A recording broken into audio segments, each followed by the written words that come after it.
Selamat malam Bapak Ibu, saudara-saudara yang dikasihi Tuhan. Kembali kita dipertemukan dalam ibadah keluarga pada Rabu tanggal 23 September 2020 pada saat ini. Sebelum kita membaca dan merenungkan firman Tuhan, mari kita bersatu di dalam doa. Kami datang ke hadirat-Mu ya Bapa, mengucap syukur untuk setiap penyertaan Tuhan di dalam kehidupan kami. Kami mengucap syukur ketika Tuhan boleh menyertai kami dalam aktivitas kami dari pagi hingga malam hari ini. Dan pada saat ini Bapa, Engkau kembali menuntun kami untuk kami boleh ada ke hadirat Tuhan untuk membaca dan merenungkan firman Tuhan. Untuk itu Tuhan, kami memohon, curahkan Roh Kudus-Mu ke dalam hati dan pikiran kami, agar firman Tuhan yang kami baca dan kami renungkan, mampu kami lakukan di dalam kehidupan kami sehari-hari. Dan untuk hamba-Mu yang akan memberitakan firman Tuhan, curahkan Roh Kudus-Mu ke dalam hati dan pikiran hamba-Mu ini, agar setiap perkataan firman Tuhan yang boleh keluar dari mulut hamba-Mu ini, Tuhan boleh berkehendak atasnya. Berfirmanlah ya Tuhan, karena kami umat-Mu siap untuk mendengarkan. Amin. Pembacaan kita pada malam hari ini tertulis dari Mazmur pasalnya yang ke-40, ayatnya yang ke-10 sampai 18. Mazmur pasalnya yang ke-10, Mazmur pasalnya yang ke-40, ayat 10 sampai 18 yang menyatakan, Aku mengabarkan keadilan dalam jemaah yang besar. Bahkan tidak kutahan bibirku, Engkau juga yang tahu ya Tuhan. Keadilan tidaklah kusembunyikan dalam hatiku. Kesetiaan-Mu dan keselamatan daripadamu kubicarakan. Kasih-Mu dan kebenaran-Mu tidak kudiamkan. Kepada jemaah yang besar, Engkau Tuhan janganlah menahan rahmat-Mu daripadaku. Kasih-Mu dan kebenaran-Mu kiranya menjaga aku selalu. Sebab malapetaka mengepung aku sampai tidak terbilang banyaknya. Aku telah terkejar oleh kesalahanku, sehingga aku tidak sanggup melihat. Lebih besar jumlahnya dari rambut di kepalaku, sehingga hatiku menyerah. Berkenanlah kiranya Engkau ya Tuhan untuk melepaskan aku. Tuhan, segeralah menolong aku. Biarlah mendapat malu dan tersipu-sipu mereka semua yang ingin mencabut nyawaku. Biarlah mundur dan kena noda mereka yang mengingini kecelakaanku. Biarlah terdiam karena malu mereka yang mengatai aku syukur, syukur. Biarlah bergembira dan bersuka cita karena Engkau, semua orang yang mencari Engkau. Biarlah mereka yang mencintai keselamatan daripadamu tetap berkata, Tuhan itu besar. Aku ini sengsara dan miskin, tetapi Tuhan memperhatikan aku. Engkaulah yang menolong aku dan meluputkan aku. Ya Allahku, janganlah berlambat. Demikian pembacaan Alkitab kita. Bapak Ibu, saudara-saudara yang dikasihi Tuhan, Shalom, selamat malam, salam sehat bagi kita semua. Apa kabarnya hari ini? Saya harap Bapak Ibu saudara-saudara yang dikasihi Tuhan dalam keadaan yang baik, dalam penyertaan Tuhan. Ada sebuah cerita atau ilustrasi yang sederhana tapi cukup menarik. Diceritakan ada seorang anak kecil yang dia keluar rumah untuk bermain bersama dengan teman-temannya. Setelah bermain bersama dengan teman-temannya, anak kecil ini pulang ke rumahnya dan orang tuanya mendapati bahwa salah satu dari kaki anak ini terluka. Tentunya sebagai orang tua akan menanyakan, kenapa kaki ini bisa terluka? Ada dua kemungkinan. Kemungkinan yang pertama, karena anak ini terluka karena dia terlalu bersemangat dalam bermain bersama dengan teman-temannya, sehingga mungkin saja dia berlari terlalu kencang dan terjatuh. Dan ini tentunya karena kesalahan dari dirinya sendiri. Dan alasan yang kedua yang tentu bisa dijadikan alasan karena mungkin anak ini diisengi oleh teman-temannya ketika mereka bermain. Mungkin anak kecil ini yang terluka, dia didorong oleh temannya sehingga dia terjatuh. Dan luka itulah muncul ketika anak ini terjatuh. Dan sebagai orang tua, melihat anaknya yang terluka, biasanya kita sering temukan orang tua ini kalau kesalahan dari anaknya sendiri, dia akan menyalahkan anaknya. Tapi tidak jarang juga kita temukan ketika yang salah adalah orang lain atau temannya sendiri, orang tua itu juga akan menyalahkan anaknya. Dan ujung-ujungnya anaknya tersebut tidak boleh bermain dengan teman yang mendorongnya atau mengisenginya. Namun Bapak Ibu saudara-saudara yang dikasihi Tuhan, yang cukup menarik, ketika ada anak kecil yang terjatuh, baik itu karena kesalahan dari dirinya sendiri atau dia diisengi oleh teman-temannya, meskipun sang orang tua ini marah, kesal, bete dengan anaknya, tapi orang tua tersebut tetap mengasihi anaknya. Bahkan orang tua pun akan berusaha untuk mengobati luka dari kaki anak kecil yang terjatuh ini. Bapak Ibu saudara-saudara yang dikasihi Tuhan, penggambaran dari ilustrasi yang tadi boleh saya ceritakan juga ada dalam perikop yang kita baca pada malam hari ini. Cukup unik, Mazmur 40 yang kita baca.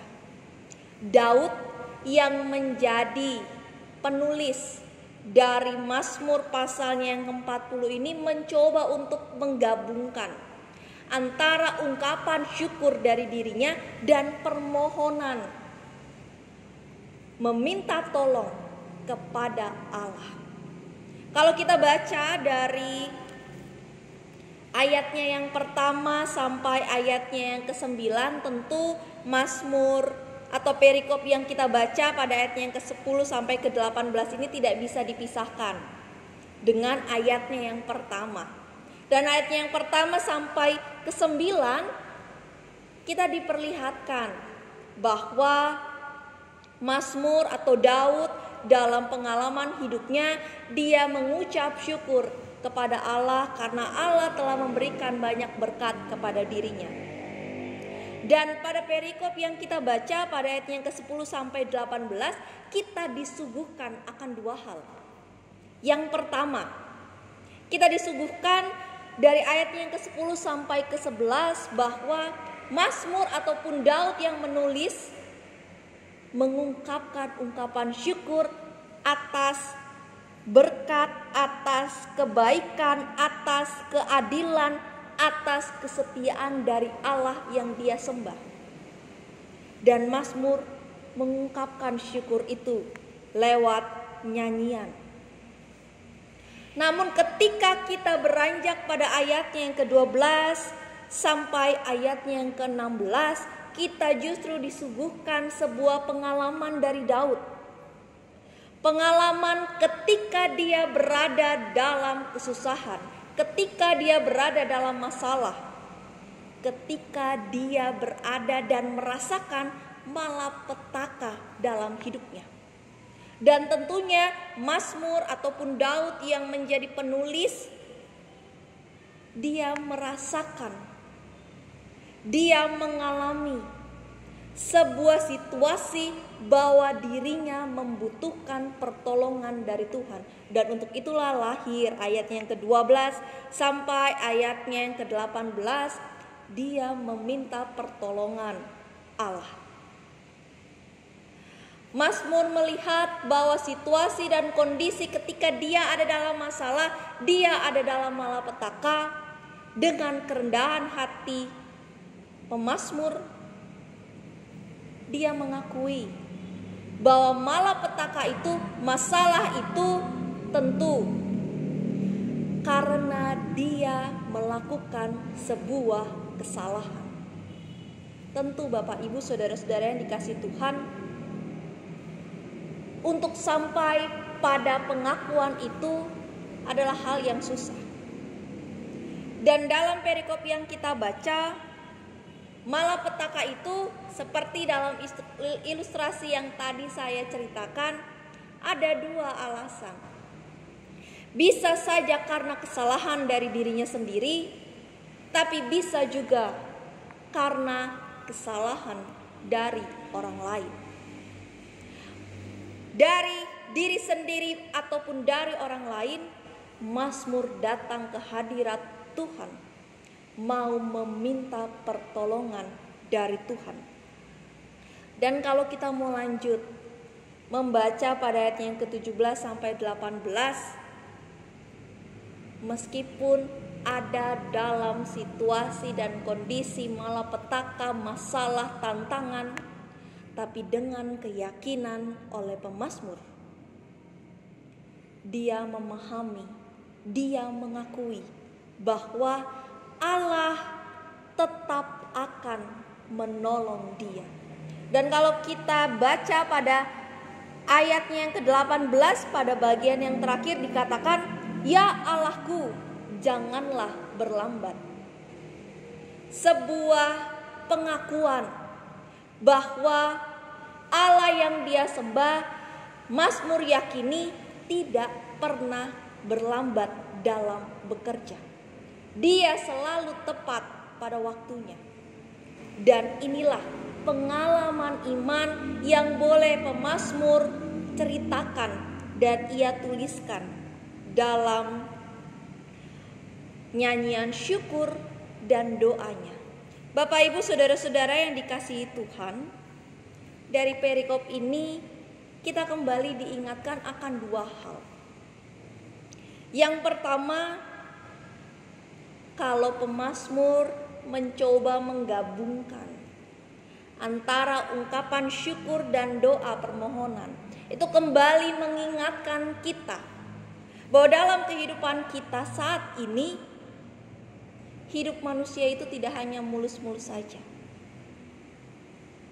Ketika saat ini kita mendapatkan berkat dari Tuhan, tapi di saat yang sama kita pun juga akan diperhadapkan dengan pergumulan.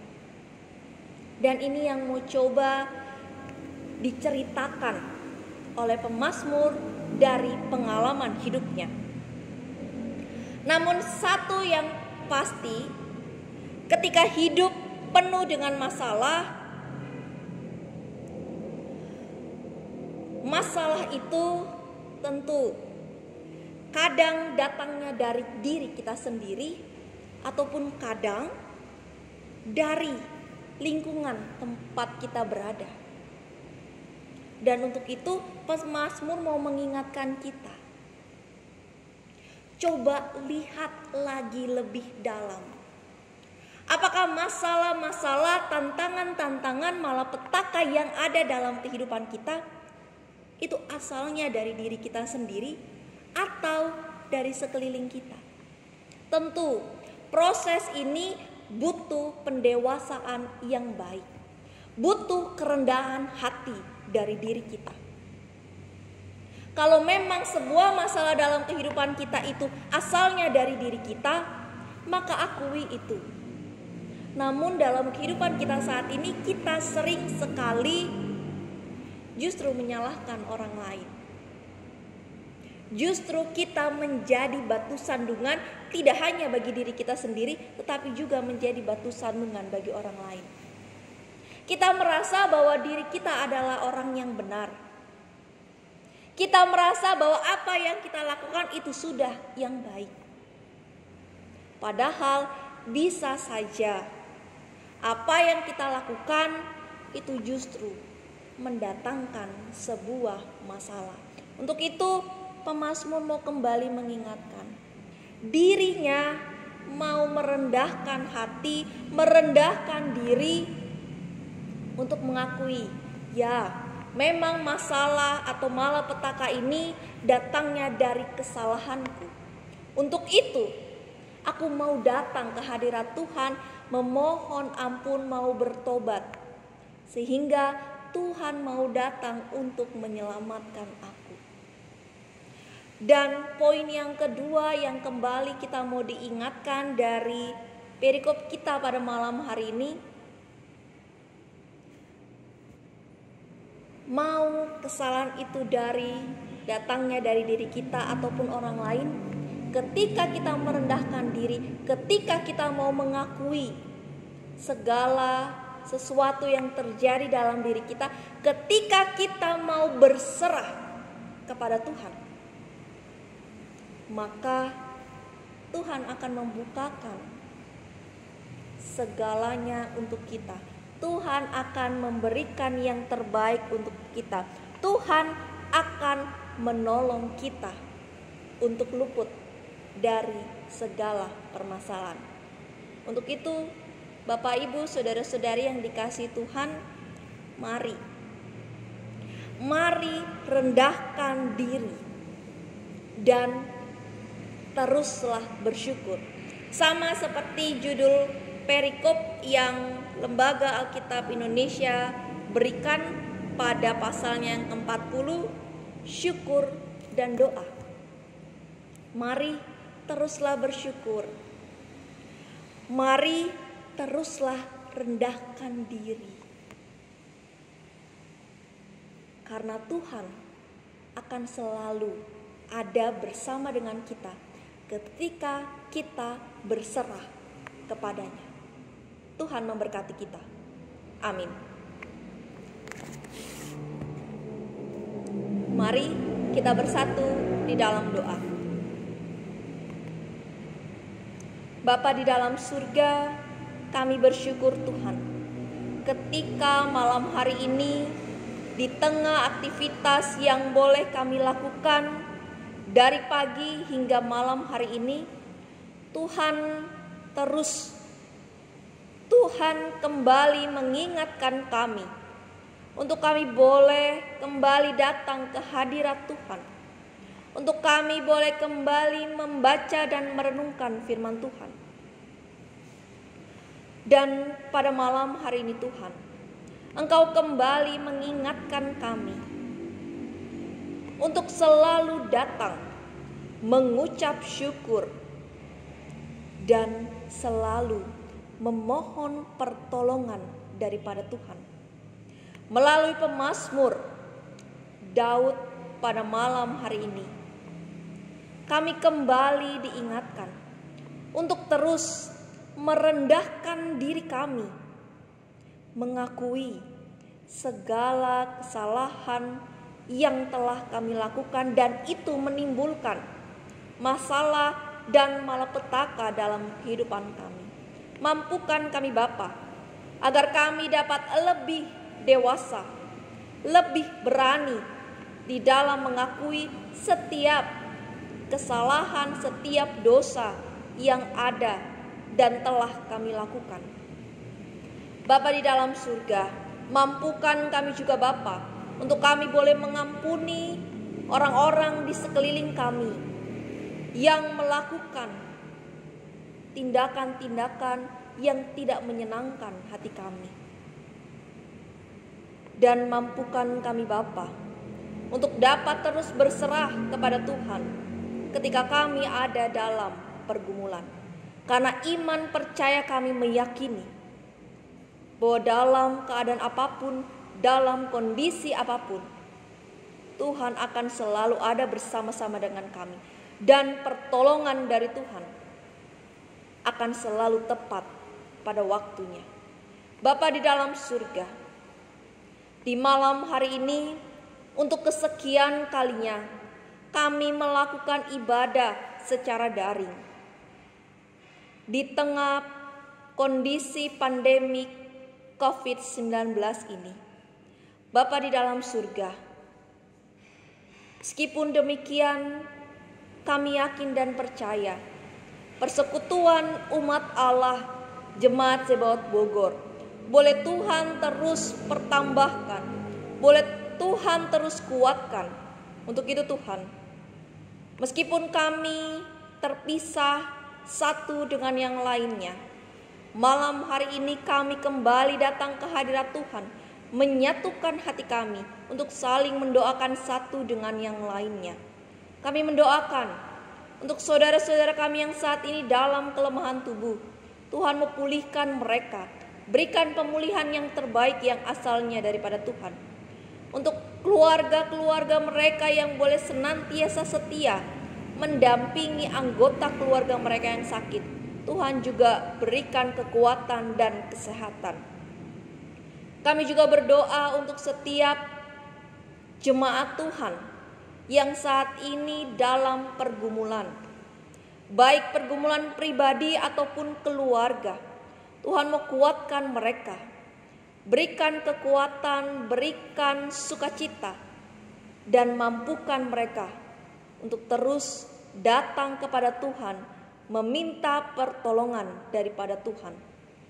Bapa di dalam surga, kami berdoa untuk persekutuan umat Tuhan GPIB Jemaat Zebaot Bogor.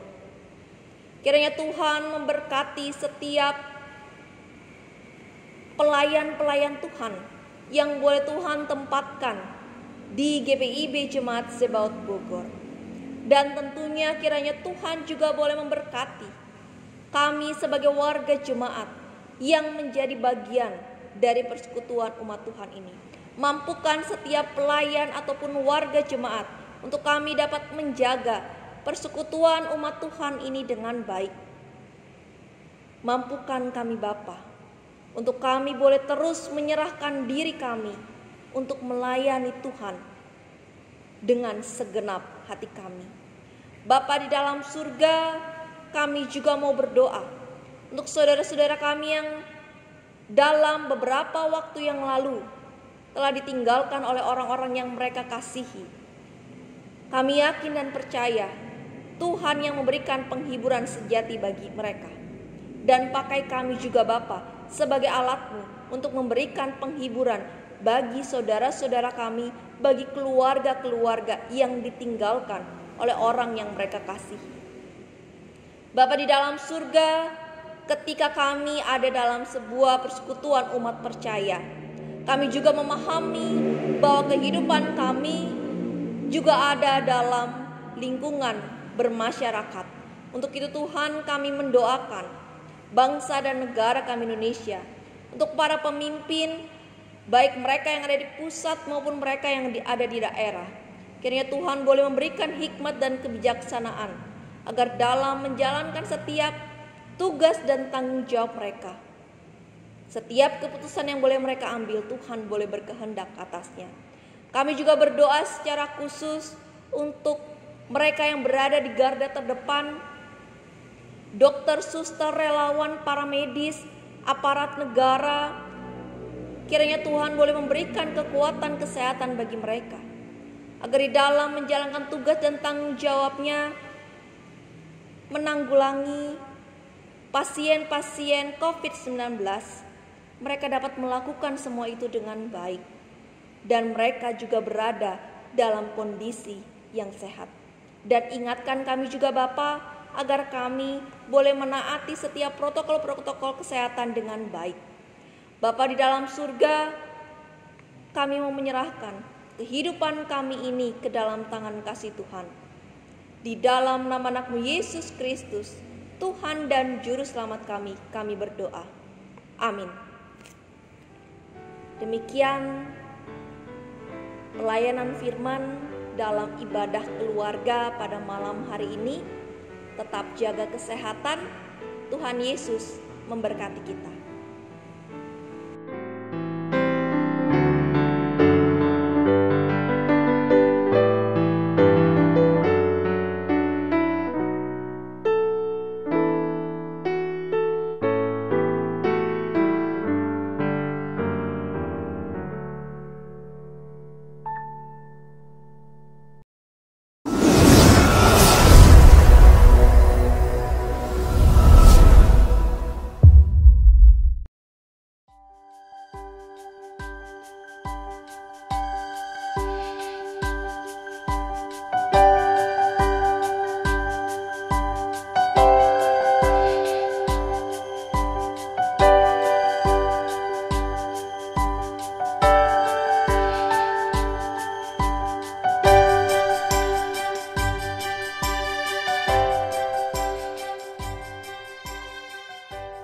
Salam sejahtera Ibu Bapak Saudara yang dikasihi oleh Tuhan Yesus Kristus.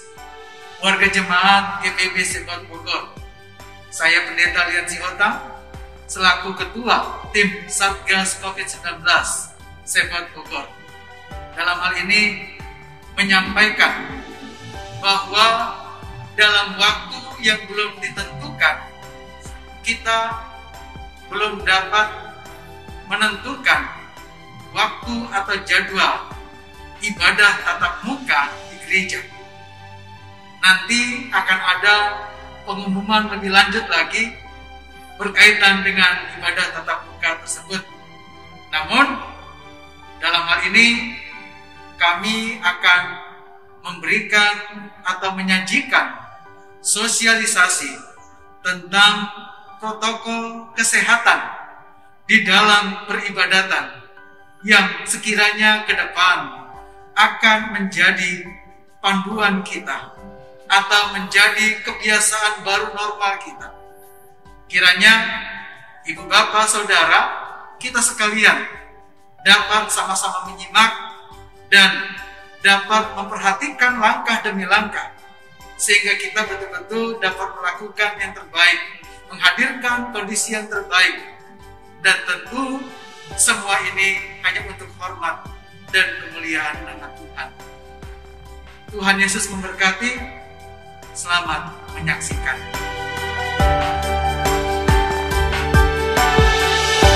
Protokol Kesehatan Peribadahan GPIB Sebaot Bogor.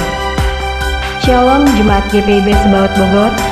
Memasuki masa new normal, berikut akan disampaikan protokol kesehatan yang diberlakukan guna memutus rantai penularan virus COVID-19.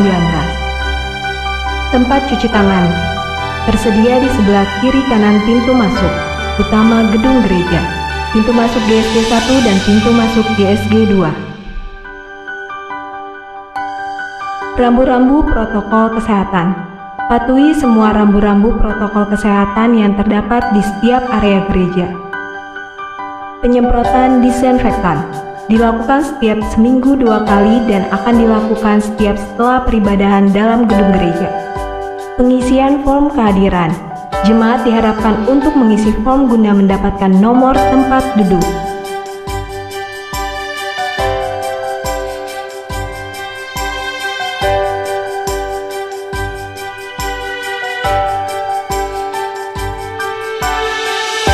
Pengecekan suhu badan. Jemaat yang akan masuk beribadah akan diperiksa suhu badannya pada gerbang pintu masuk gedung gereja.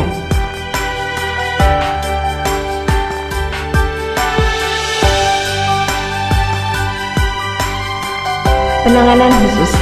Bagi jemaat yang terdapat bersuhu badan di atas batas 37,5 derajat Celcius akan dibawa ke bidang kesehatan dan mendapatkan penanganan khusus.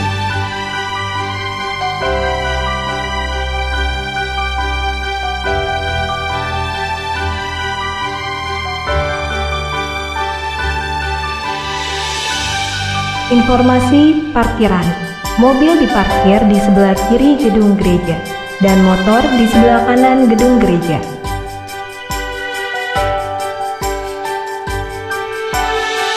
Cuci tangan sebelum masuk ruang ibadah. Cucilah tangan dengan baik dan benar sesuai standar protokol kesehatan yang berlaku.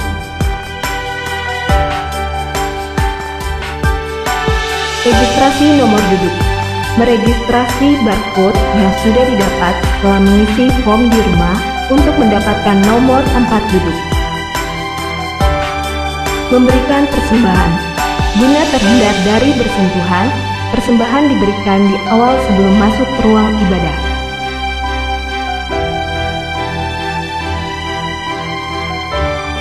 Mencocokkan nomor tempat duduk. Presbiter bertugas akan menunjukkan nomor tempat duduk sesuai dengan nomor yang tersedia di bangku-bangku.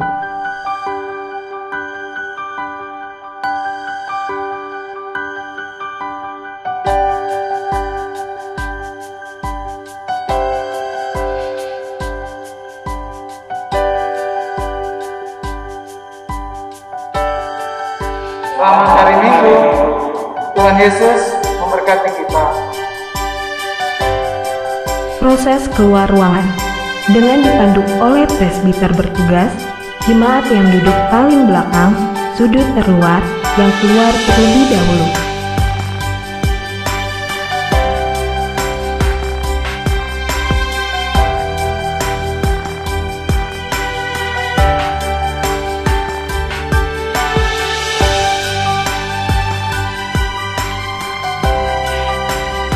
Ibu Bapak, saudara yang dikasihi Tuhan, demikianlah video sosialisasi tentang protokol peribadatan yang dapat kami sampaikan.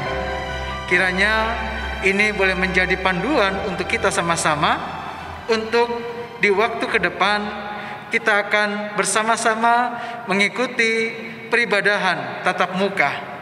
Dan melalui video ini juga kita diingatkan kembali untuk tetap menjaga kesehatan kita, mematuhi protokol kesehatan, bukan di gereja, namun terlebih dari rumah dan sampai ke rumah. Dan tentu kita berpengharapan kepada Tuhan tentang masa yang lebih baik akan Tuhan berikan kepada kita. Tuhan Yesus memberkati. Sampai jumpa lagi. Shalom. Taati protokol kesehatan, pola hidup bersih, selalu gunakan masker, hindari kerumunan, hindari bersentuhan. Terima kasih atas perhatiannya.